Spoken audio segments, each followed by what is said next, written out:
All right, if everybody would take their seats, I think we're going to get started. Thank you, everybody, for coming out to the Solar Storm. My name is Dean Boyer. I'm a graduate of Tulane Law, class of 2015. It feels like just last year I was in this same room on the other side. I'm currently at the Tulane Institute of Water Resources Law and Policy, which is in the annex next door. And I'm also a board member of the Alliance for Affordable Energy here in New Orleans. So we're going to have 3 different presentations from Andrew Owens, Jeff Canton, and Eric Dannemeyer, who's somewhere in here. So Andrew's going to go first. Andrew Owens is the Director of Regulatory Research at Entergy. He joined Entergy in 1998, and he's responsible for providing support to Entergy's 5 public utilities on various regulatory matters, including public policy issues related to emerging technologies. So Andrew has a BS in Chemical Engineering from Iowa State and an MS in Management from Georgia Tech. He's a registered professional engineer in Georgia and a CPA here in Louisiana. So without further ado, Andrew.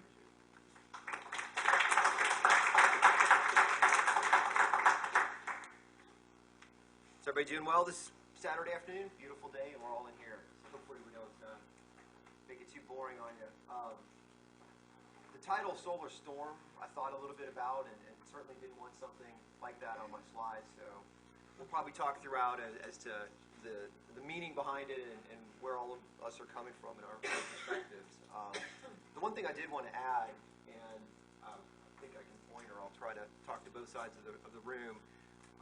Commercial Development Innovation is a new group within Entergy, and it was created about 6 months ago, and it's really in recognition of the very dynamic, changing nature of our industry and our business. We'll talk a lot about solar today, distributed generation, rooftop solar, but there's all kinds of other things going on. You know, Jeff caught me outside. He mentioned a question about electric vehicles. I talked to somebody earlier about energy storage. There are so many things happening in our world that we're trying to respond to. We're trying to understand better, trying to develop a point of view so that we can make the best decisions we can make, obviously, as a company, but for our customers, for everyone around us, the communities, the stakeholders that they would all care so much about. Let me see if I can work this. So, great. For those that don't know Entergy, just 1 minute, and then I'll segue into the rest of what you guys really want to hear about. Fortune 500 company, headquartered here in New Orleans, right down the street, just downtown. 2 main businesses. We have 5 regulated utilities. We operate in 4 states with 5 different regulators. And so you think about all the things we have to juggle and understand. All of those regulators are very different. Some of them are elected politicians. Some of them have been appointed in their respective states. Obviously, you see some of the statistics about our generation, our transmission and distribution businesses. And then in the Northeast, we have what we call EWC, or Entergy Wholesale Commodities, mostly unregulated merchant nuclear plants in Massachusetts, New York. That business is under a fair amount of stress. If you follow our company, it's very tough to make money in the Northeast with very low natural gas prices. And so we've closed one of those units, Vermont Yankee, in process of decommissioning it. We have 2 other plants that we've announced we're going to close. One in New York, one in Massachusetts, called Pilgrim, which in a few years would leave us with 2 plants. One in Michigan and one called Indian Point in New York City that's obviously the subject of lots of interest given its proximity to the city. So what's our point of view? Most of what this discussion will be around is rooftop solar, net metering. You guys have heard the term many, many a time. From us, all about fairness, and we'll talk about what that means, and an eye to the future, and why we think some of the ideas that we'll throw on the table are wrapped around some of the changes with storage and increasing cost competitiveness of distributed generation. We've said this time and again, we believe customers should have the opportunity. If you want to install rooftop solar, you want to produce power, by all means, you should have every right to do that. You can interconnect that generator. We'll work with you. We'll do our best to make that work for you. Really, the challenge and why net metering becomes such a difficult issue is that there's a big disconnect between our cost and our revenues. And if you think about the way that we charge for our product, it's basically on a cents per kilowatt hour basis for small customers. That's very different than our cost structure. We're very much a fixed cost business.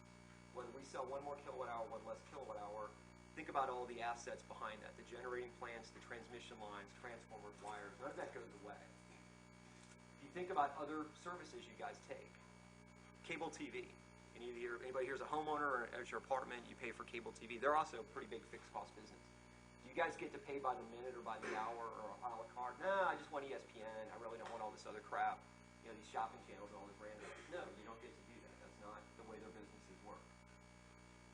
What happens under net metering is that under one-to-one, what we call one-to-one, you're giving a one-to-one credit for energy that's consumed behind the meter, but you're also allowing customers to use the utility and the grid as a battery, so to speak, very in a virtual sense. What happens, coupled with that rate design, is that it naturally leads to an unfair and inequitable shifting of costs. Those infrastructure costs have to be picked up by somebody, and it's everybody else. That's really the root of the issue. We've advocated going back years. This is not some new issue. This is many years, as Jeff and others can attest to, of squabbling in different regulatory proceedings about how best to navigate a path forward. We'll talk about a solution we call two-channel billing. I'm going to emphasize that it's not an attempt to prevent customers from installing rooftop solar. It's not an attempt to take away or radically alter the dynamics of what they save on their bill. We think that it helps provide a more clear, transparent, flexible, long-term price signal that can change, and that also has some recognition of things that are on the horizon, like battery storage. I guess just to emphasize back to my commercial development innovation just add is how much we recognize the changes that are going on around us and the investments that we're going to have to make in this very different future state. We've gone from a world where radio lines emanating from central generation plants out to substations, to people's homes. People were all homogeneous. They looked the same. They paid the rate. That was the nature of our business for many, many decades, many generations. Well, that's changing very dramatically. Just in the past 5 years, we've gone from a handful of rooftop solar customers around the nation to almost 1 million today. Probably as of, they'll report numbers in January, probably 1 million customers have rooftop solar. So how's it grown in Louisiana? Go back to 2011. Whole state, about 1,000 customers, 1,000 homes, out of 2 million had rooftop solar. Think about where we are.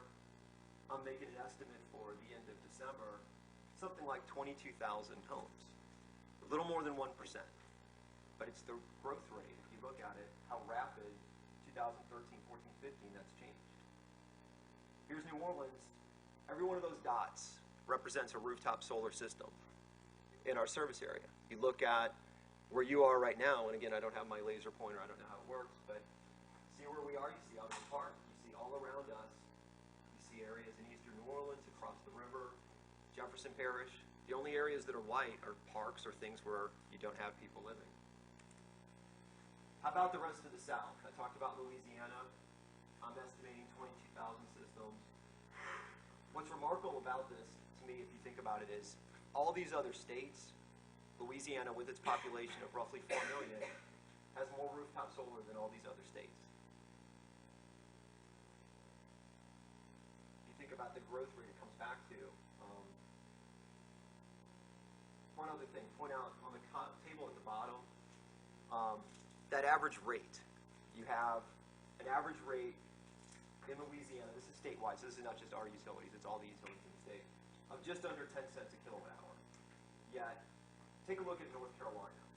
The average rate is 11 cents, about 15, 17% higher if I could do the math in my head quick.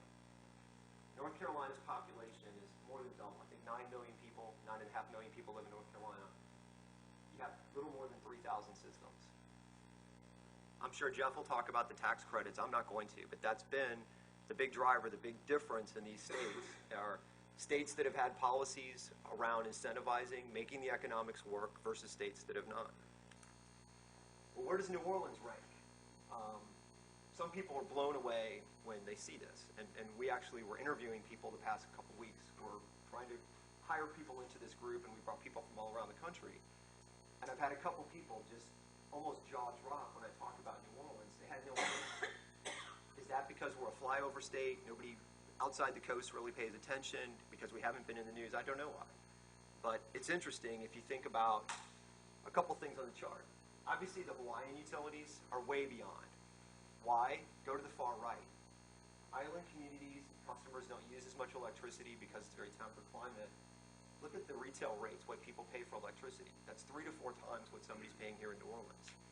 You don't need a subsidy or an incentive or anything in Hawaii to make solar work. You're doing that all day long if you can.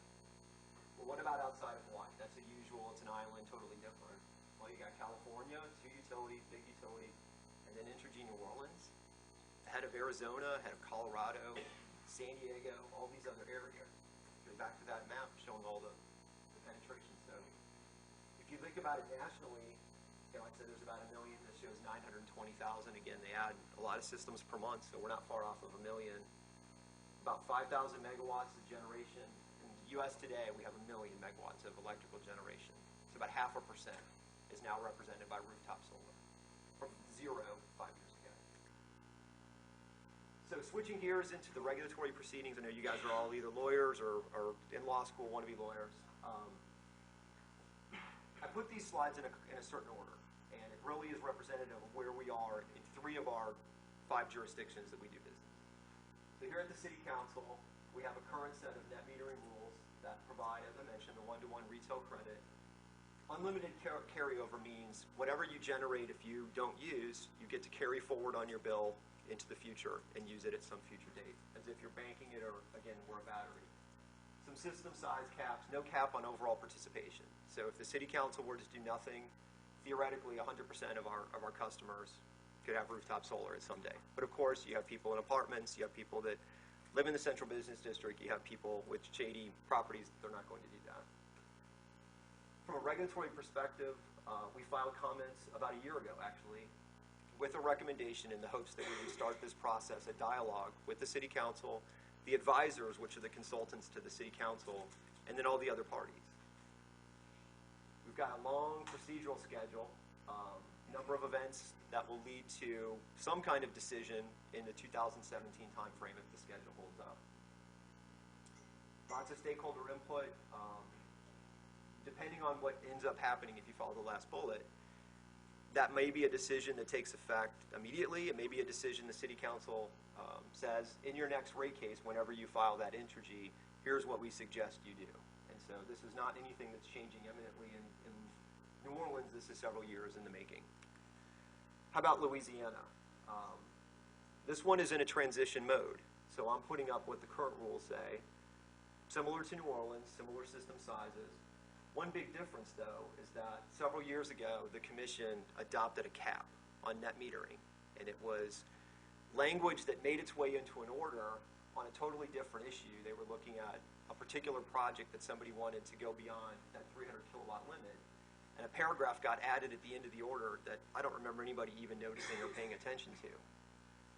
Well, as Jeff, I'm sure, will talk about, and others, if they were part of the history in this, back and forth, back and forth, back and forth. In 2013, in a back-to-back vote, the Commission changed the wording of that cap and essentially set in motion where we find ourselves today, which is a back and forth squabble trying to figure out what does a successor policy look like. And I will say it emphatically over and over. We have no interest in telling people you can't interconnect a solar rooftop system. We've never said that. That's never been any worldview we've ever embraced.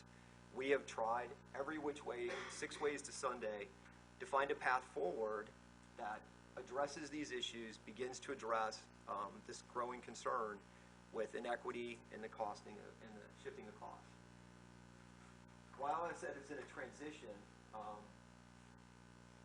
the Commission voted in November to, I guess, codify how utilities are supposed to calculate this cap. We subsequently filed at the Commission that we were over the cap. I've reminded people that if they read the notices on our website from the year before, Entergy Louisiana was over the cap a year ago, more than a year ago. We chose not to file at that time. We chose to wait for the Commission to figure this out, buy everybody time to collaborate, see if we could find an answer there. Ultimately, that's elusive. We said, here's the path forward we think for us. And we had a lot of unhappy campers, and we tried to explain in a subsequent letter to the Commission and all the parties, here's our thinking. Would you rather have us just stop? Would you rather have us just hold on the shelf all these net metering applications, or should we do something in the interim that we think is appropriate? And we'll wait for you, ultimately, to codify either this, or you tell us, no, we got it wrong, we'll refund the money, and we'll go down whatever path Commission you determine. So where we find ourselves, we've got a two-phase new rulemaking, so I don't even know what docket number we're up to. Probably docket number 6 of net metering for 5 years. We've got a draft set of rules. Everybody commented on it. We'd like to see some changes to make it clearer, we think. Other people say, no, Commission, we don't think you got it right. We think it should look like this. I don't know if they're going to vote on that. The staff hasn't issued a final set of rules, at least for this interim period. I don't know. I put up here March because they indicated they wanted to deal with this in February or March. They're certainly not going to do it in February. Ultimately, that'll lead to some phase 2, long-running, again, policy phase where we'll all, I guess, sort out what it looks like even after that. Whether that deals with grandfathering, some of these other issues, I don't know, that I'll touch on in a second. So let me switch gears to Mississippi and why this is relevant. We're adjacent to it. We serve the area. A number of the companies, I believe, would love to do business and sell solar systems in Mississippi. After a multi-year effort, they adopted rules in December. A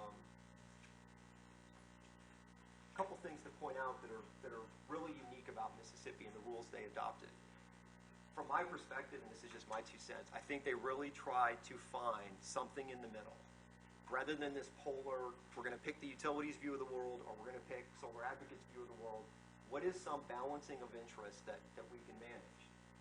And one of the really innovative things that's interesting that they did different in adopting a recommendation we had made as to how you compensate, how you credit someone that delivers energy to the grid, is they came up with this notion of, look, there are benefits that we can't quantify. We don't know how to quantify them. So rather than continue to stay in limbo arguing, we're going to pick a value that we think makes sense for the moment. We're going to hold it constant for 3 years, and then we're going to revisit this when more information becomes available. Is the Clean Power Plan going to survive? Is it going to exist? Is there going to be a price on carbon? What's going to happen to capacity in the MISO where we operate on a wholesale basis? What's going to happen to natural gas prices? Are they going to stay $2 in MMBtu, or are they going to escalate? And so this 2.5-cent adder really is an interesting idea. One that we had to think hard about. Do we like this or not like this? And it kind of came to the point where we can deal with this. We can embrace this for the time being. Let's see where this goes. They also went a step further and said, we'd like to see low-income customers benefit. And we think one way to do that is by further incentivizing them. So for 15 years, we're going to lock in another adder that actually compensates them more than they would have gotten under one-to-one retail net metering. Let's see if that works. Will people step into the market and help low-income customers put solar on their roofs? So we're in the midst of working out the rules. We'll make a filing soon at the Commission. Here's our tariff. Here's how we're going to bill. Here's how we'll communicate to customers. Fielding lots of calls and inquiries from interested customers, from companies. How do I figure this out? When are you going to update your website? Those kind of things. So what do I keep talking about two-channel billing. I've mentioned it a few times. I've seen it weave through the slides. If you look at this chart, this is a typical day. And I've used this chart many a time. So let me see if I can explain what's going on. The area in green that goes down to purple, back up to green, is a typical customer on a typical day in the summer.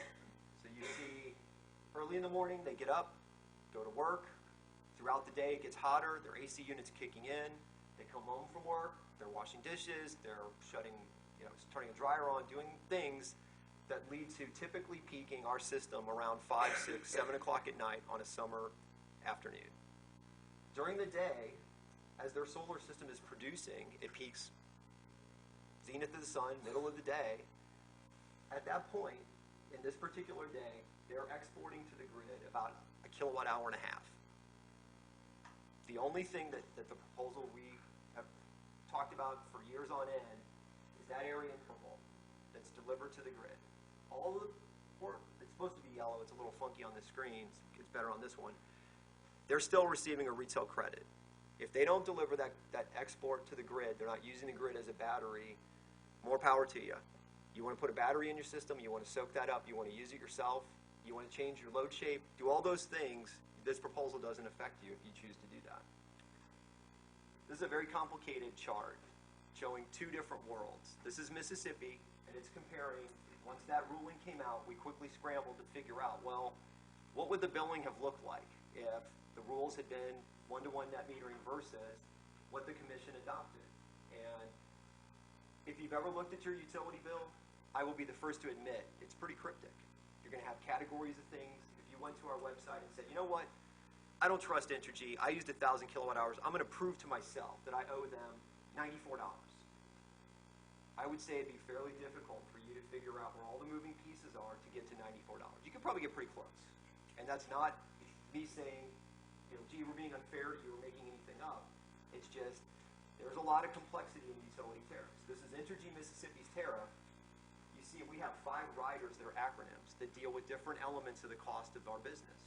Transmission, energy efficiency, trade, I can't remember what PMR is, purchase, something, something, I can't remember. I don't even keep them all straight. But the bottom line, if you just follow your eyes, is that for a typical customer with a typical solar system, what the commission determined is an outcome that's essentially the same. They found a way for the interim period while they continue to think about what are the long-term benefits of rooftop solar to give people the same economic outcome, but do it in a way that is more flexible and can be adjusted. And if at some point the benefits are much greater than maybe they are today in the cost world we live in, that'll be appropriately recognized, and customers would be able to reduce their bill even further than they otherwise could have. So what are the major issues? What about other alternatives? I was in the hallway talking to a couple folks, and we talked about a different alternative that's shown up in some other jurisdictions. Rather than this complicated math that you have up here, Andrew, just charge them a fee. Why can't you come up with some fee to use the grid? Well, we've thought about that. I mean, we've talked about it. We've come up with what that would look like. We've proposed it. Some people think that's okay. Some people hate that. Oh, you're taxing the sun. That's a horrible idea. Okay, well, we kind of like ours because we think it's more flexible over time than just slapping a one-time fee on that then we fight about in 2 years, should it be higher or lower. How do you determine what that rate should be? I mean, this is, I have my little graphic here of the people sitting there debating and the elephant in the room. That is one of those giant elephants in the room. Do you account for externalities? How in the world we live in today where there's not a price on carbon, an explicit price on carbon? We think there will be someday. We've said that many a time. We think in our IRP, it's going to be in the early 2020s. That's what the Clean Power Plan, if it's ever upheld, would indicate. But it's not here today. Should you account for that? How do you account for that difference in time from your reality today to your reality 10 years from now? What about this cap? Does it go away if they adopt a successor policy? Do they propose a new cap? Well, we got this interim policy and that'll stay told. It's 5%, and then we'll fight again. I would just as soon not have to spend the rest of my life, my career, fighting about this issue, but maybe that's my fate. What about grandfathering? That's another giant issue. If you follow Nevada at all, that is the center of the storm in Nevada, are about 17,000 customers that as of December had systems. And when the regulator voted on a new policy, in a shock to a lot of us, me included, they said, you know what, we're not going to grandfather anybody. We're going to transition over a few years, but everybody's going to get this. You have a lot of unhappy campers that was the wrong decision. And it really points to, I've said this before for folks, I've used this sort of men are from Mars, women are from Venus. One of the challenges in our world is trying to translate all this gobbledygook utility stuff into something that people can kind of understand. And utility tariffs are not guarantees. They're not contracts. The rates are set by our regulators to recover our costs, our prudently incurred costs, allow us a return on the investment we make in infrastructure. There's no guarantee that our rate won't be 10.5 cents a kilowatt hour in 3 years. It might be 13 cents. I don't think it's certainly going to be that high, but there's no guarantees. What's so different in this dynamic with rooftop solar customers is the notion that no, I made an investment, a long life investment in my property, and now you're changing the rules. And I am, among many, very sensitive to that argument. And we have said on the record and file comments, we'll support some form of grandfathering for whatever time the commission ultimately determines they have to deal with that issue. Certainly people have different opinions. No, nobody should get grandfathered. That's the way utility rates work. Other people say, no, you have to for life of system. And ultimately the commission, Louisiana, is going to have to deal with that because they regulate about 16,000 give or take systems that customers have already installed. I have a long quote up here. I pulled this out of a California Public Utility Commission decision from a couple weeks ago. And the reason I pulled it out, this was Mike Florio, commissioner, and he dissented. It was a 3-2 vote. He was one of the 2 dissenting votes. He's got a 1-page statement on why I dissented. And it's an interesting statement, and I pulled out just a couple things. I disagree. My reasons follows. First, there's this misconception And when I read it, it's sort of one of those, wow, okay, here's a commissioner that is saying the same thing we've said for 5 years in a very simple statement. This misconception that the utility is the one paying this credit and that there's no other customer that's on the other side of the equation. But then more importantly, it's at the very end of his statement. He says, going forward, I really think this compensation structure needs to change. There needs to be recognition of what actually is occurring, and that you need to find a way to value what's exported to the grid. Maybe it's going to be differentiated by time. Certainly, time is a reasonable thing to differentiate. Location's a little tougher, and I can, if we get into a Q&A, I'll try to get there. But let me end on this. I have one more slide. So lots of utility guy up here going on and on about complicated policy stuff. On a more hopeful note, so what are we doing? In recognition the world is changing around us. We have 5 utilities. 4 of our utilities are doing things with solar now.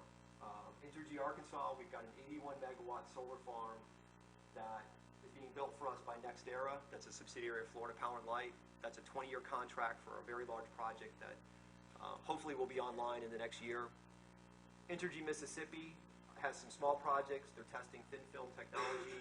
They've got some more ideas of things that they want to do in the years to come. Entergy Louisiana has announced and is issuing an RFP looking for 200 megawatts of renewables. So we're hopeful that something will come out of that process. Entergy New Orleans, where you guys are right here, a couple different things. We've got a project at Patterson. Patterson is an old peaker plant that was destroyed by Katrina. We're building a 1 megawatt ground-mounted project there. What makes it different, though, is we're incorporating storage. And all the software integration, the SCADA systems tying back into our operations, so we really can get a feel for how can we use solar with storage more effectively and such that this becomes another tool in the toolbox as we make investments in the years to come. And then finally, last note, they've announced as well, buried in an action plan, but the details are forthcoming, that they're going to do a 20 megawatt RFP, which I assume is going to have a heavy solar emphasis when people are bidding into that. So I'll end there. Hopefully didn't go over my time, and we'll have some time for Q&A.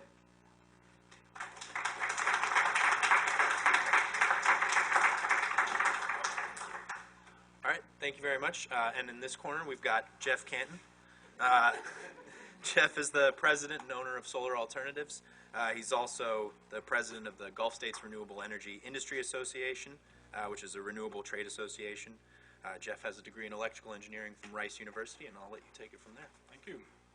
All right, just a little technical minute here. We had some notes on the presentation that I wanted to be able to talk from. All right. Great. Thanks again to Tulane and to the law school for setting up this summit every year. It's one of those unique venues where you can kind of have a bit more neutral. Not everybody might think it's neutral, but a little bit more neutral than some of the forums we end up in having these conversations that do feel a little bit controlled in a way that don't allow free conversation. So thanks to everybody at the school and to Andrew and the other participants. I did have an interesting morning. Woke up and had some visitors in town for Mardi Gras, and it's my wife's family from Poland, and I was trying my best in broken Polish to try to explain net metering and what it means to be on a solar panel and trying to explain the issue, and it gave up pretty quickly. But it's I think there's as Andrew said, the way the talk was structured sort of encourages a certain perspective against perspective here, and I'm going to take a little bit different tack. Obviously, solar advocates, solar companies, industry takes a little bit different take on net metering, the way we see it from a consumer point of view, and from groups that want to see more solar out there. You have the sense that from the studies that have been done on the value of net metering to a grid and to a community, most are finding a value beyond simple wholesale value, like simple consumers participating in a wholesale market. They're measuring much more of the actual value of being able to have more distributed generation. If you all know what that term is, I don't remember if we touched on it in Andrew's talk, but it's having generation not be tens or hundreds of miles from where it's actually delivered to at your home, but it's a house next door. They could send a kilowatt hour back to the grid and it goes into your home. You do add a bit more value to the whole community by doing that, and you enable folks to be able to with their own dollars, be able to do clean energy instead of having to force the utilities to purchase it. So there's value that's been shown to be much closer to retail in a lot of these studies, and in fact in the Mississippi study, I can't remember if it was over retail or not, but it was much closer than to wholesale. So that sense of what's the value of solar, studies are showing it to be higher than wholesale, and the advocates and the communities feel like that is a little bit more realistic, and hence the bit of a struggle on where do we end up in that spectrum. And I think it is important to know, as much as we want to say that solar folks aren't really paying their fair share, we ran the numbers on, at least on our installations out there, and the ones that we do have information on customer bills, the average bill didn't go from $50 to $10. For the most part, it went from $200 or $300 down to $100 or $200. And so folks are still actually paying quite a bit to the grid because they wanted to get a certain size system, and that's what fit on their house. So the sense that the costs are not being paid to the grid, they are still being paid in quite a substantial way, and that energy goes back to the grid when it's needed the most in the middle of the day. So the sense of value of solar is very different than what I think you might be expressed in some of the filings that we have issues with. But I don't want to get too caught up in that because, as both Andrew and I, you can hear a little bit of weariness on the issue with us. We've been sort of going back and forth forever. And I think there's a lot more interesting things to look at it, because the fact that the utilities are involved is very important, and there's actually ways to take advantage of that in addition to the distributed. So rather than just get into there needs to be more solar panels and more incentives and better net metering, I think we need to look at a little bit bigger picture and say, what are we trying to accomplish? And who was in the climate or denial, whatever, talk downstairs? Is everybody in there? Some of them? It was interesting to hear the psychology of the issues too, because a lot of it is how we talk about the issue of solar and net metering. And the language we use is important because it can sort of set up a conflict, or it can set up cooperation. I'm going to see if I can do both of these at one time here. There we go. So it is a real time of transition for utilities and for the solar market, right? So as Andrew mentioned, the utilities are creating whole divisions to study how they can take advantage and adapt to kind of a changing world order. In the world of solar, your recent events, your current events, probably in the next 1 to 6 to 10 months, you'll see solar and renewable policy change in ways that will affect your entire generation, right? And we're talking about decisions that are being made in the next 24 to 48 hours, like at the Louisiana legislature, in the next few weeks at the Mississippi Public Service Commission, the next few weeks at the Louisiana Public Service Commission. Sort of stodgy old venues where a little minutiae are decided, but those little minutiae can decide whether your economics as a homeowner makes sense for you to be able to put solar on, or whether you can't stretch your budget to be able to do it. Whether the state decides to support a solar market, like something viable to help build it up and then phase out their involvement, or whether they're going to step back and just let the consumers deal with it, on their own. I think there's a chance now that we have to really engage it. You see folks both from the solar side and from the advocate side, the companies and the advocates such as Alliance that are helping drive the issues, but there aren't a lot of people that are aware of it. At some level, people in this room here probably consist of the majority of people in the state that will ever understand or care about the issue. It's a very limited mindset that will take the time to dig into the details as much, especially as somebody like Andrew, who does this for a living, can afford to do. It's a very sophisticated issue with a lot more than just technical terms in there. There's a lot of politics in the issue, and to really understand it, you have to get at least as much into the politics as into the technical. From the industry standpoint, what does it mean to have 16,000 to 20,000 systems in the entire state? Andrew, we don't have as much access to the utility information as they do. I don't know the exact number in the entire state, but at the beginning of last year, it was something in the range of 14,000, 15,000 systems, and several thousand more have gone in the last year. So we're somewhere in the range of 18,000 to 20,000 systems. And I know when we ran the numbers last year, we were something short of 100 megawatts in the entire state, counting all this non-photovoltaic systems as well, meaning you've got water heaters, pool heaters, other types of energy systems that are going on houses that generate energy that would have otherwise come from an electric or a gas grid. So altogether, how much energy have you actually, how much power capacity have you installed in solar in the state? And you can shoot for something in the range of 80 to 100 megawatts of energy power coming out of those systems. So that's considering that the utilities, and not to razz on them so much, as the utilities haven't been, in Louisiana, done very much yet. That means the consumers have really led the charge for renewable energy in Louisiana, right? There's no wind farms here. There's a little hydro plant, I think, somewhere in the state, but for the most part, in solar and wind, the consumers have driven that. The homeowners have driven that. The state credit, of course, helped, but that was for most folks just a spark to be able to do it, right? You really just need something to push you over the edge of why should I or shouldn't I? It's been a very important driver, but frankly, the credit could have been half of what it was, and it would have still, you would have seen about as much people making the decision to do this. If you add up all the benefits of these systems, I put a set of panels on my roof, what good does it do, right? It saves me a little bit every month in energy, right? Well, when you add up the value of the construction that was done, as far as the economic impact that had, the savings that that customer gets that actually can put back into going out to the restaurants or buying a little bit nicer car, over the 30-year period, including some slight increase in utility rates over that time, and what they've saved, you get all the systems together, all the savings, all the actual benefits to the community economically, you get a total of $400 million from the installations that have gone in the last 8 years. You know, we finally ran the numbers on that just because $30, $40, $50,000 in savings over the lifetime of these systems, including some construction value, that adds up fast. That's that much of just the bit that we have installed here in solar energy systems will actually impact our economy. So it is quite substantial, and it's driven entirely by homeowners. You know, as far as where we are at with the industry right now, essentially the number of solar jobs peaked last year, about mid-year, at about 3,600 jobs. We count indirect jobs from ones that have been created by peripheral industries, your electrical suppliers that put on an extra person to help the industry move product. If you say 1,200 folks actually work directly in those companies, we estimate that by about 3 or 4 months from now, when companies have been done winding down, we're going to be at a tiny fraction of where we were mid-year last year. And that's not just the tax credit winding down, that is also changes in net metering policy that have created uncertainty in the folks wanting to invest in the system. Well, what am I going to get for that value? So it's less to do with the actual amounts of these credits and net metering as it is the stability of the policy. Just like anything, if you're going to invest in a stock, are you going to be willing to invest more in something that's swinging up and down wildly, or that you can see a steady growth, whatever it is?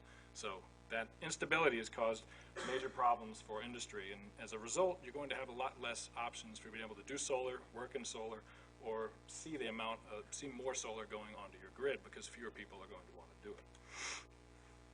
As Andrew touched on the markets a little bit, we have seen in Louisiana, you've obviously got instability in the policy, both at the state level. New Orleans is a lot more stable. It's regulated differently. And we have a real interesting interaction now with the utilities and the advocates. I mean, as much as it's a struggle, you're starting to expose what the real values in the different organizations are. For us, it is much more about fairness for the customers that are taking a real risk and actually putting solar on their own homes. You know, I think that needs to be acknowledged. The studies I mentioned earlier that show some value, that show extra value above wholesale, closer to retail. What we've seen as far as what jurisdictions, such as the Public Service Commission in New Orleans, what they decide to do with those studies and those policies depends a lot more on whether they really want or determined to see a solar market develop, to be able to see more solar going on in a distributed sense in their communities. If they want that, they tend to listen to those studies more. If it's a more business-focused, I hate to say utility-focused, but something that's much more in line with the large corporate interests, it tends to not heed those studies as much and want to look for solutions that are tilted towards a more conservative solution to net metering.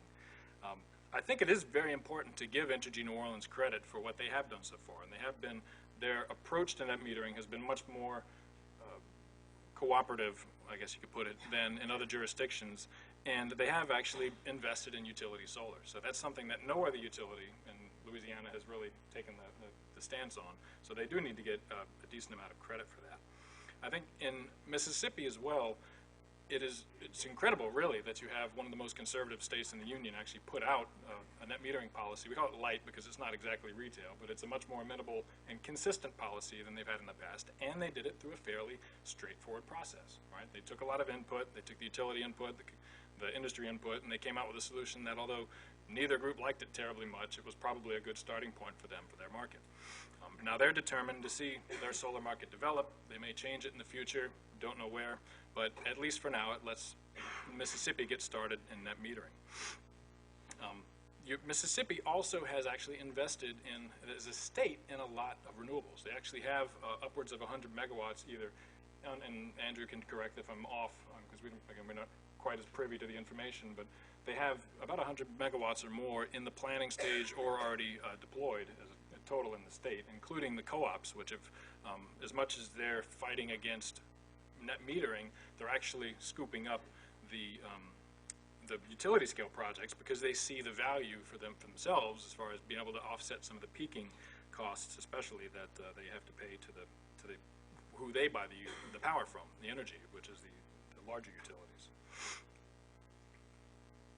So again, on these markets, even though the state incentives in Louisiana for residential are winding down, there are federal incentives still in place for residential and for business, and so that is still a driver in these markets across the country, really, both federal tax credits, federal accelerated depreciation, which businesses can take advantage of, and what's called the Rural Energy for America program, which allows businesses outside of urban areas to be able to take a grant, essentially a grant, to be able to do both solar and energy efficiency work, which can be a substantial, all combined together for folks in rural areas and for businesses can make huge difference. So in a way, our industry is beginning to shift more towards commercial and in some cases rural.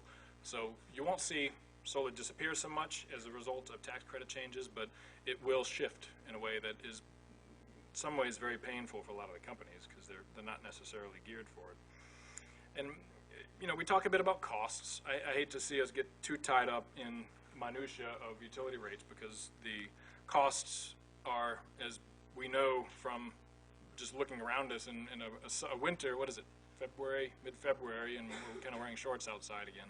You know, we've got issues that are starting to appear around the world that are not something we can ignore forever. And there is a cost of doing nothing, right? Just as much as there are a cost of deploying a solar array. And I think the cost of solar and storage, as it falls, the market forces themselves start to tell us what's going to happen. And that's quite important from the utility point of view because we do want, as was said in the climate conversation downstairs, if your goal is to see more greenhouse gases drop, if you want to see the amount of greenhouse gases emitted drop, you need to be very practical in how it gets out. As much as we want to see distributed generation happening out there, we need to acknowledge that creating a market where the utilities can see an advantage of doing renewable energy themselves is extremely important. And we want to be able to encourage them in a way which, for them, for the most part, if they're a shareholder-owned utility, you need to be able to create the value both from a grid, a policy, and an incentive point of view where they want to act and to act quickly. Why don't we have more renewables? I think those market forces are extremely important. You do have a fairly coordinated effort against renewables from some well-known characters. You know, I don't need to go into the big campaigns, but there's some pretty well-known efforts against renewables and against renewable policy that are funding attacks. We have at the Public Service Commission and elsewhere, we've had what are called utility front groups, such as PACE, CARE, 60 Plus, groups that are essentially funded heavily indirectly by oil interests and other interests that are creating a very complex and misinformation campaign that don't necessarily directly involve climate, but the same obfuscation, doubt programs have been seen in tobacco and in other campaigns out there. So it's pretty important to know the politics of this issue. You know, if you really want it to happen, you can set up the best policy, the best regulatory framework you want, but you can't necessarily get the installations. You can't even get there on the regulatory side without understanding the politics. Again, if you can incentivize the market, you can get the utilities excited as well, but it does take real effort in the market to make that happen. When you talk about why not more, I think we're in a fairly pessimistic market here. You know, we've seen of the big struggles, a lot of it is getting played out here that may affect other states around us in Louisiana. And so having examples of looking around the world, California being kind of a gold standard, as much as they just went through a kind of a nasty discussion on what should the future net metering be there. They also, it reflects their values in a certain way. They do want to see solar still going out on their grid. They don't see the cost being something prohibitive, so they are going to keep that policy in place. And they also, for the most part, have, we didn't talk about it in the earlier talk, but time of use metering is not something we have in Louisiana, which is you pay more for the energy depending on the time of day. Well, solar doesn't, as Andrew pointed out, doesn't perfectly overlap your load pattern that most houses have, but it does overlap a good bit of it in an important way. And it does overlap more when you look at solar, not just from a home energy use point of view, but from the whole business and community energy use. It is actually going to rise that in a decently parallel way follows the curve of solar. So time of use is important, and renewable, anybody know what renewable portfolio standards are? So if I'm a state and I want to see more solar or more renewable energy on our grid, I might tell the utilities, okay, you all have to get 10 or 20 or whatever percentage it is of your energy from renewables by this date, you know, and here's how you can do it. And you can pass the costs on whatever mechanism you use. Markets like New Jersey, I believe, have an RPS that uses renewable energy certificates, and they actually have a value. And when you put up a solar system, you get the energy savings from that, but you also get a little certificate that has a value that can be bought up on a market. All right? So it's important because that drives more distributed, if it's structured the right way, and large commercial scale distributed as well. So I think California, as we saw, I think it's important that California had a 3-2 vote on that issue too, because as Andrew pointed out, you had some dissenting votes, and they had a pretty good balance of utility and consumer interests. They're still tilted more towards wanting to have more solar, but that vote could just as well have gone slightly differently in utility side, and you would have seen a pretty good balance there, at least between those conversations. I think our concern in this area, both in more on the Louisiana Public Service Commission side, is that it's fairly heavily tilted towards company interest, corporate interests, utility interests. We would like to see it have a stronger consumer voice, and unfortunately, Alliance is probably the biggest voice right there that's doing consumer work. And again, utility scale is going to continue to grow. Advocating is happening a lot by Alliance and by GSREA at the Public Service Commission in New Orleans. And I think what your biggest challenge is finding a common voice. As much as you would think all the solar folks are on the same page, there's a lot of differences. They're a fairly young group, meaning like the companies have not been around long. You don't have the Oil and Gas Association that's had 50 years to grow strength and connections within the communities. And that matters enormously when you're trying to set state policy and tap those relationships to be able to get your voice heard. I also realized something dealing with the issue a few months, maybe about 3 months ago, as we were kind of laying out what we're going to do. The industry had taken a few hits with tax credits, with net metering, caps as they were hit. They essentially shut down entire parts of the state to be able for the solar industry to work, you know, for a consumer to be able to get value from the system. And you look at the pattern of utility and I guess you would say anyone who's against solar energy, renewables, the resources that they put into this fight are really unlimited. You know, they have enormous resources. You know, the oil and gas folks have, you know, if you're talking about some of the major groups that have funded a lot of the anti-renewable campaigns, they have tens of billions of dollars they could put into this if they felt like it. You know, they put billions of dollars into political races. Why wouldn't they put as much into this if it directly affected their bottom line in other ways? So you have enormous resources that you're up against in these issues, and the only way to do it is how groups such as Alliance work, is by keeping the light shining on what's actually happening, showing people what's happening, and also engaging your campaigns for how these commissions are made up, how the policymakers, whatever it is, legislature or commissions, if you're not out there asking them what's your stance on renewable energy, they don't have to be accountable for that once they're in office. I think it's extremely important that the politics of the issue be kept in mind. I think utility model is a huge driver in how we deploy distributed generation if we're talking about net metering. If you have a model where utilities are told that their profit depends on how much energy they sell and how often they can add a power plant, if you start taking away from their ability to put a new power plant out there, they're going to struggle against that. I think it's perfectly natural. If we look at ways to fix that, how do you actually separate I need to be able, if I'm in a utility, my profit depends entirely on how fast I can grow my load and put a new power plant on. places like, I'm not exactly sure how it's going to affect the conversation in New Orleans, but we did just pass a resolution at the council on digging further into decoupling, which is taking the distribution of the energy away from the actual sale of the energy, right? And Houston is a great example. I got a good friend lives over there, and I had to listen to him bragging about how he had 3 or 4 different utilities he could choose from. Some did net metering, some didn't. Some allowed it, some didn't.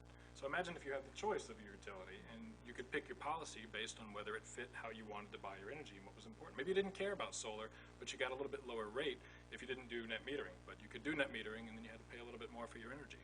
And that utility also happened to invest in more solar, or they bought more of their energy from solar. You know, what if you actually, it's like being able to buy a car. Those are huge opportunities that we really haven't explored, that are how other places around the country separate this issue. You know, it's less feisty because you've taken the issue completely out of the us versus them and just simply made it a market choice. So at that point, one important thing, we didn't really talk about it here. Solar is not something that you have to put on your house. Community solar, if you're a renter, if you're somebody who simply cannot put it on your property, you can actually buy in some areas a share of a larger solar array, right? It's called community solar. There's several different ways to talk community solar, but say if Entergy puts up a system and it allows a ratepayer to buy a little share of that system. You could buy 10 panels out there, and you could take the incentives for it, and you could actually get a dividend on a regular basis depending on how much energy that system generated, right? And if you moved from one place to another, one home to another, you could actually take that dividend with you, right, as long as you're in their territory.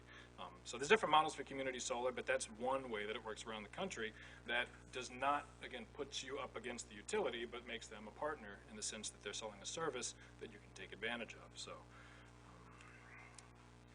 I think it's important to know when you talk about politics, what are your drivers in this? What's going to set policy? The climate is a huge one. We talked about that. The control is really of the issue is where I think that we're coming down to a nexus. Who actually controls the energy conversation and the policymakers, and that's where I think we end up with a really dividing point. And I think my time's starting to wind down, so I'm going to hurry up and wrap up for you guys. As Andrew mentioned, technology is changing rapidly. Do try to understand follow that if you really want to follow this issue, because storage is going to play a large part in making the policy mature. And one last thing I wanted to point out, especially to this audience, you know, these are very difficult issues, and you're probably going to lose a few times before you feel like you won anything on them. The students in the room, the folks that actually are going to be dealing with all our decisions in the future, you don't really want to let this wait until you're, you know, in your 30s or 40s to dig into it. I think it's important to if you really want this to be something you decide on, you get into it now and you keep focused on it. But as we said before, you're the people in the room that will have to deal with this, and you are the ones that understand it enough to make a difference. I think it's extremely important that you learn this industry, and I think you may actually want to go work for folks like Andrew to understand how his industry works. You know, you can't fight things so well from the outside as much as the inside. So do take the time, if there's something that matters to you, to get involved in these organizations as soon as you can. Thank you.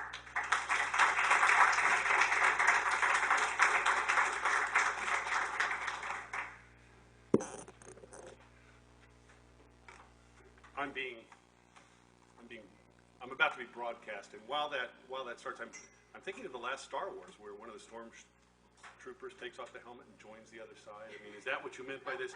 You may even want to work with Andrew.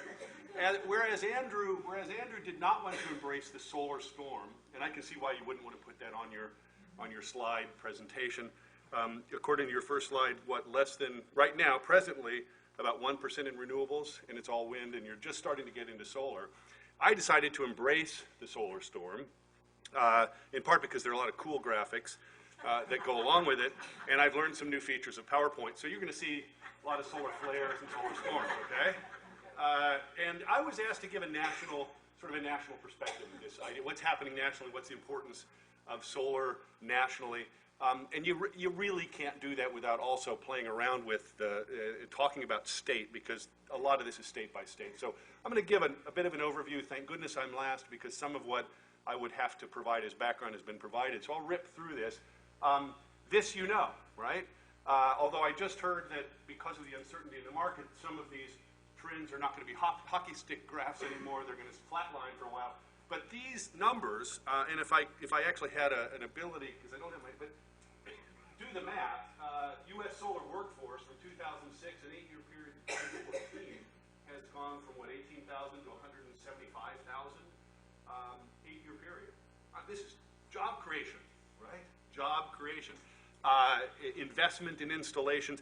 These are national trends. And at least through 2014 through 2015, some of this DG fight, it sounds like it's happening here in Louisiana and Mississippi, nearby, may flatline that because of the uncertainty, but you know, this is the future, right? So the obvious question is, well, how does law get in the way, right? What can we as lawyers do to stop this, or if you're less cynical, to promote it, right? We're in a law school. You're either going to be lawyers, you are lawyers, or at least you're hanging around with them for the day.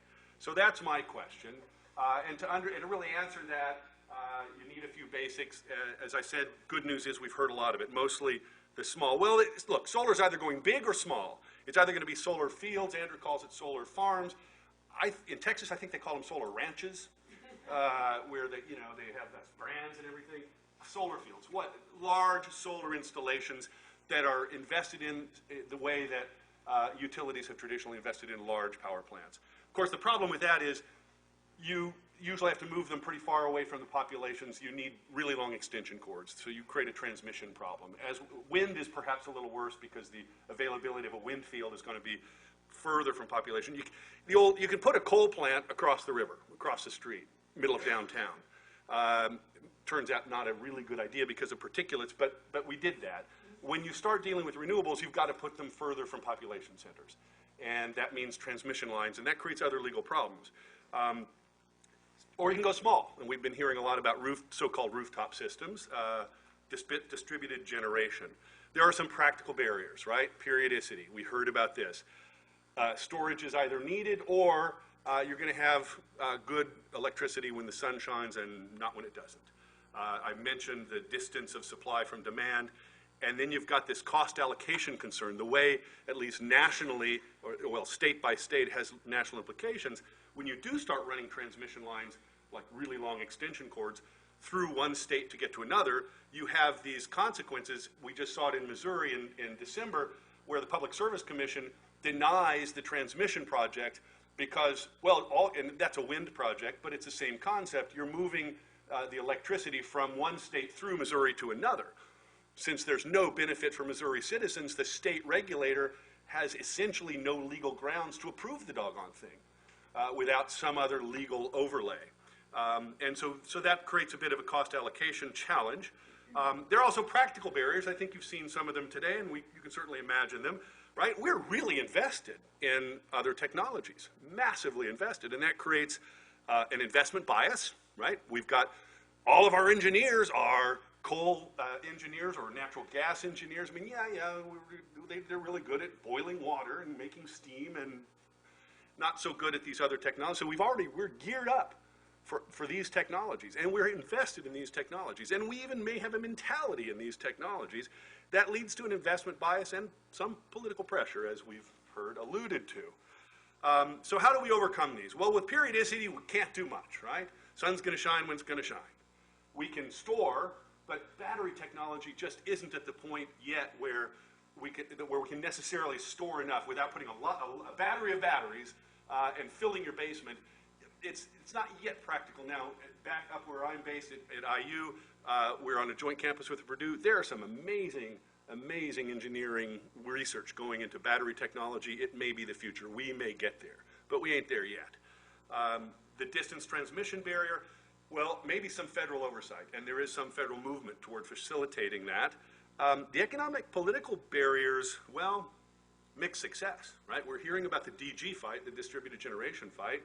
I'll get into that a little more later. Large solar fields, well, we're seeing some increased investment in and then national legislation. Maybe it's time for the federal government to step in and say a little more than they have in the past and say, okay, look, this is a public good.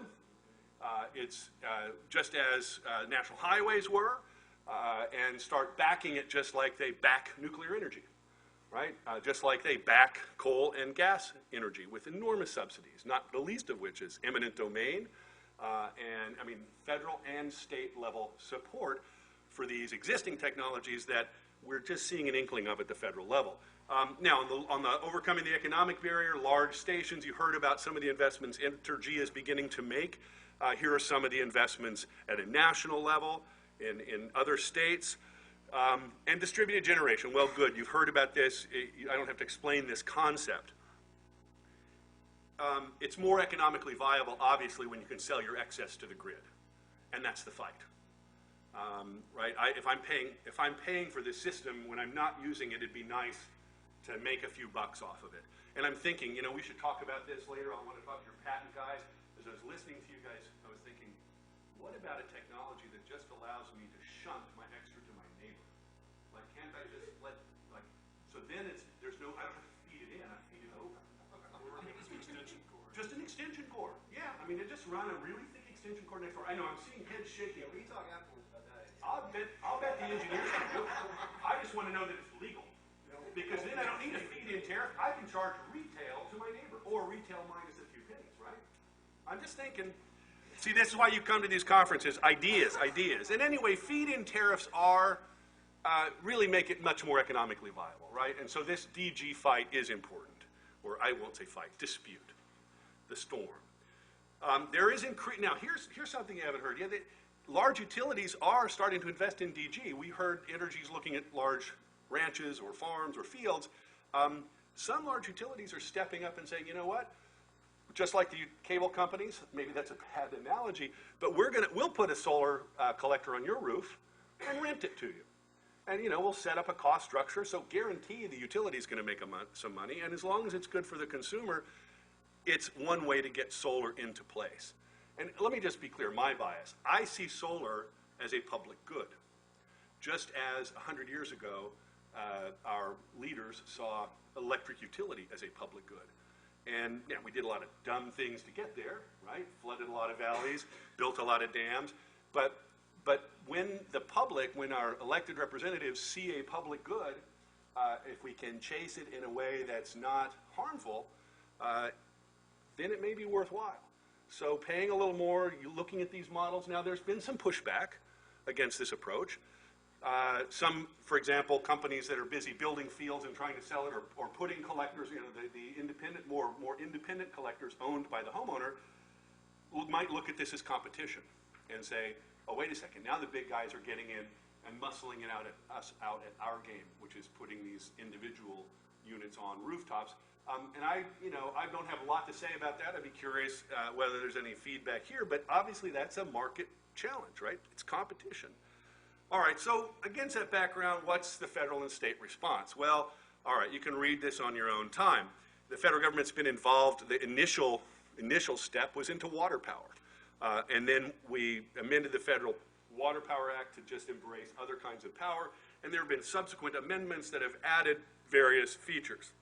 With respect to renewable, with some direct solar impact, PURPA in '78 was probably the biggest federal step, amended again in 1992, and again, you can read this for yourself, but there are, these are some federal steps that are pushing, or at least opening doors to the solar energy and wind and other renewables. Solar energy tax credit.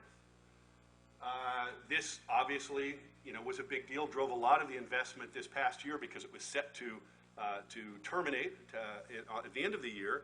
And so a lot of folks were thinking, well, I need to get my tax credit now. So my guess is the industry happily had a lot of business last year. In December, sort of last minute as part of the budget deal, it was saved by the bill. The bill sort of phases it out. Here are some of here's the timeline of the phase out. Notice that there are different, same timelines for solar electric and solar water heating. There's some certification requirements on the solar water heating. You can get your credit, but not for hot tubs and swimming pools, all right? So there are some limits, not those luxury items. There's also Federal Transmission Authority. Again, I'm looking at these national frameworks. Now, this, in theory, this transmission authority, the ability of the federal government to create a national interest corridor could help us with that long extension cord problem.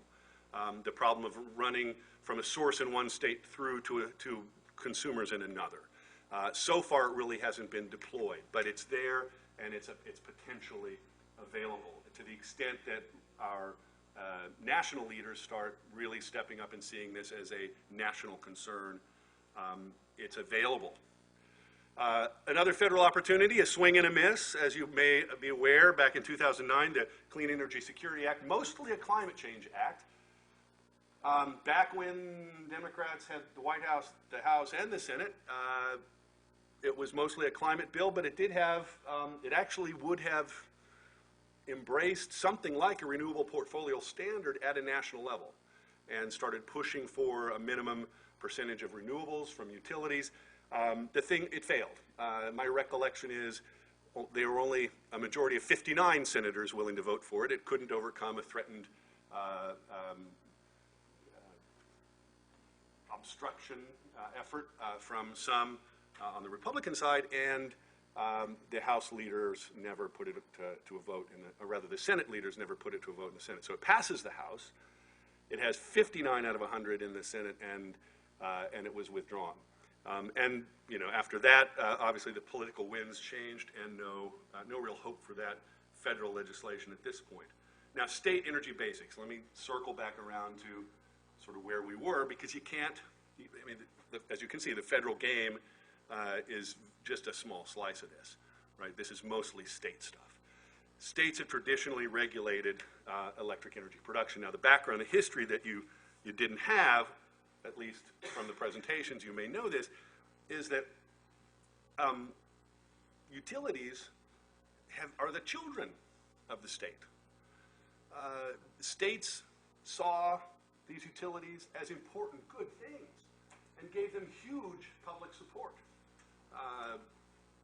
gave them monopoly power, although that's shifting in some states. We heard about Texas, where you can actually choose your, it's the same lines, it's the same overhead, it's the same humming if you're near a big, tall one, but you can choose who sells you the electricity. And you can actually choose, I had a house in Galveston for a while, you can choose green energy and pay a little more. So there's consumer choice. I'm hearing now that you can also feed back into some of them as well at a higher rate. Good thing. All right, so in most states, however, and even in Texas, where there's now a bit of choice, states really gave these guys a leg up.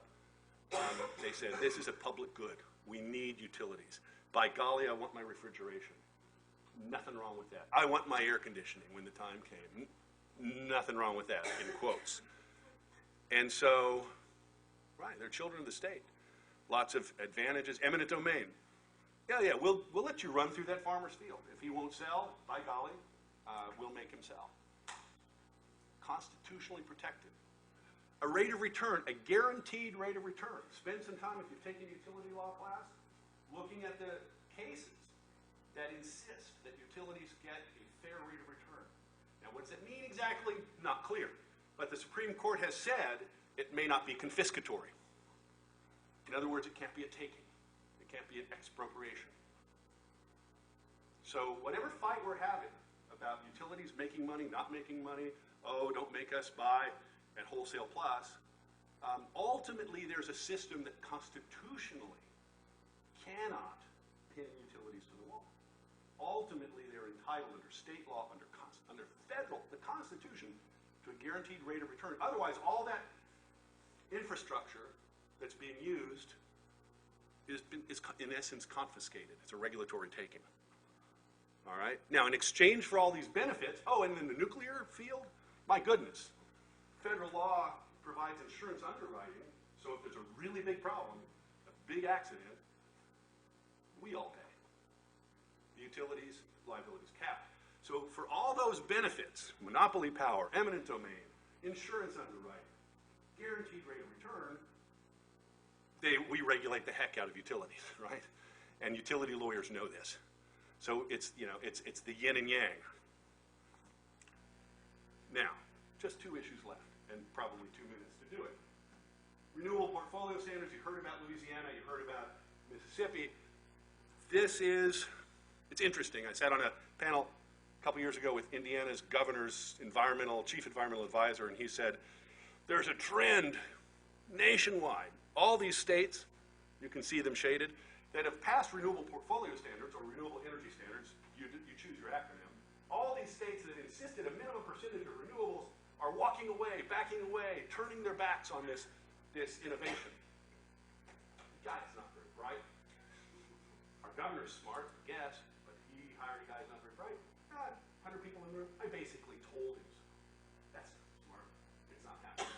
There's a trend in many states, or was at the time 2 years ago, a trend of some legislators filing legislation that would back away from RPS.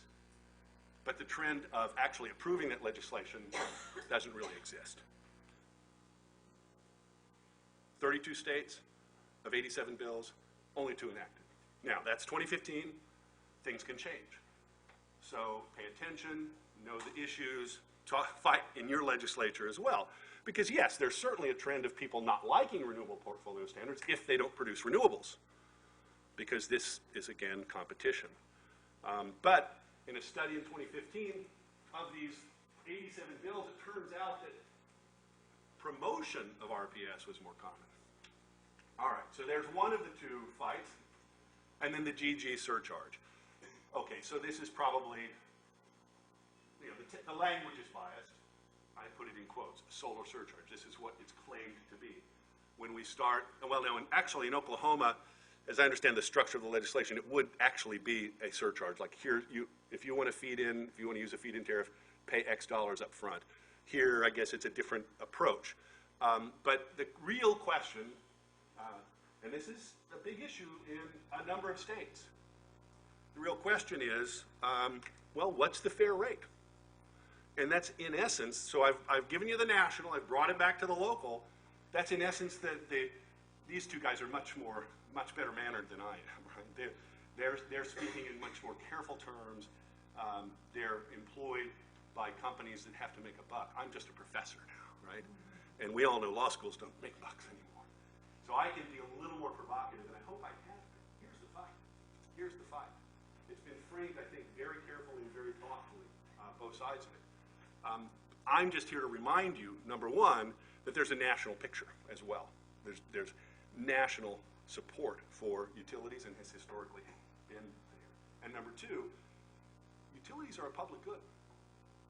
Some are private companies, some are public companies, but it's a public good, and they've gotten a lot of public benefits. So the conversation about what happens next, what the charge is, I think needs to embrace a public interest. And if part of the public interest is, gee, we ought to go solar because of all these other externalities, because of all these other benefits, positive externalities, and because of all the challenges of burning fossils, if we've agreed to that, or at least if that's part of the conversation, and I think it is, then it's not a simple matter of, oh, it's, you know, what was the term Andrews used? I liked it. Inequity and shifting costs. Because the equities aren't just private, they're also public. Right? And your lawyers, you understand there are other equities involved, especially with such a highly regulated industry. So I'll leave it at that. I should have started with this, but I'll end with it. Thank you to Tulane for inviting me and for having this 21st opportunity for these kinds of conversations and for my kind of provocation. Much appreciated.